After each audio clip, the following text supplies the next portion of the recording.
All All right. right, could you please state your name and the position that you're seeking?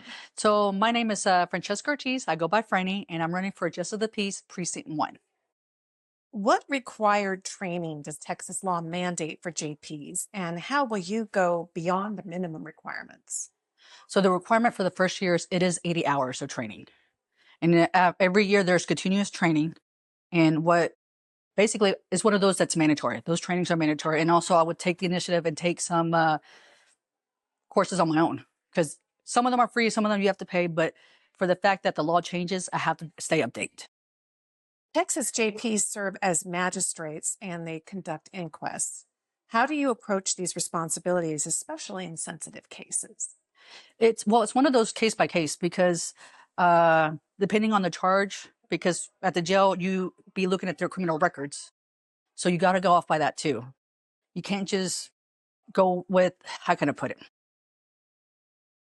As a magistrate at the jail, that kind of power, you want to be empathetic to the person that was charged and abide the law at the same time, but also you're the one that's going to be setting bond. So you have to be fair because some people are on indigent or can't bail themselves out.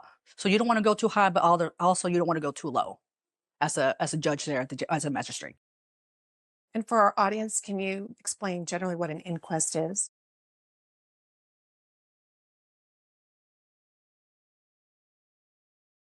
To put it verbatim, I really, no, ma'am, I'm sorry. That's all right. That's all right. So sorry.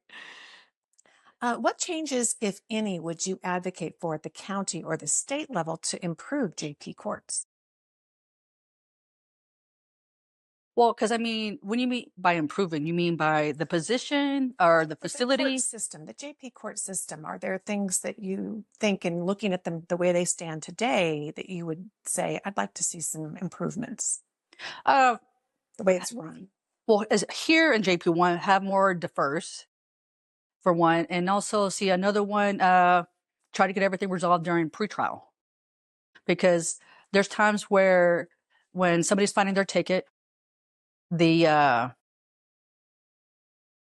at the previous judge, sorry, let me rephrase it. The previous judge had the officers come in on their days off, or they'd be coming on during shift, and it'd be nice for, since I was an officer prior to this, there was times I had to come in and sit there for a couple of hours, depending on what it is, maybe 2 hours, 1 hour minimum. It can be up to 3 to 4 hours, and it'd be nice to have that fixed during pretrial instead of having a bench trial.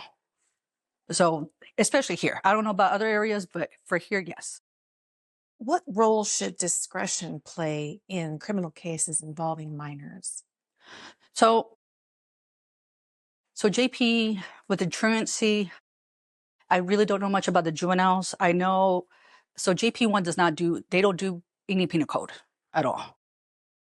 But with juveniles, that's going to be a different story. I don't know much knowledge of that. I would have to get back with you on that. What languages or accommodations should the court be prepared to offer, and how will you ensure that that happens? So with Wise County, there has been a growth of Hispanics. I myself am Hispanic and I'm bilingual, so I can speak, read, and write Spanish. So if there's anything that they need or don't understand, I can explain it to them. I can bridge that community here in Wise County. And what about in terms of other languages or other needs for So accommodation? there's a line we could call in, especially for those that, if it's a different language, there's a line we could call in for them to translate over the phone. Okay. And why should voters trust you with this responsibility? I would say voters should trust me for the fact that my background. I've committed it not with for my country. I committed it to the country, the state, and because I was a not sorry, I am a Marine, and I was a state trooper for 10 years. And it's not one of those things that I just decided at a whim to do it. It was a thought process because it was a new chapter, not change my only my lives, but my family too. Same thing with JP1, for the fact that this is a commitment because I resigned as a state trooper last month because I can't run for office and work for the state. It's a conflict of interest. And I would say voters should trust me because this is a commitment because I resigned just to run this office or to run for public office. for the fact that if I can commit not to the country, but for the state, I will commit to these people too. If they believe it, it's up to them. I can't really force people to believe me, but it's an honor.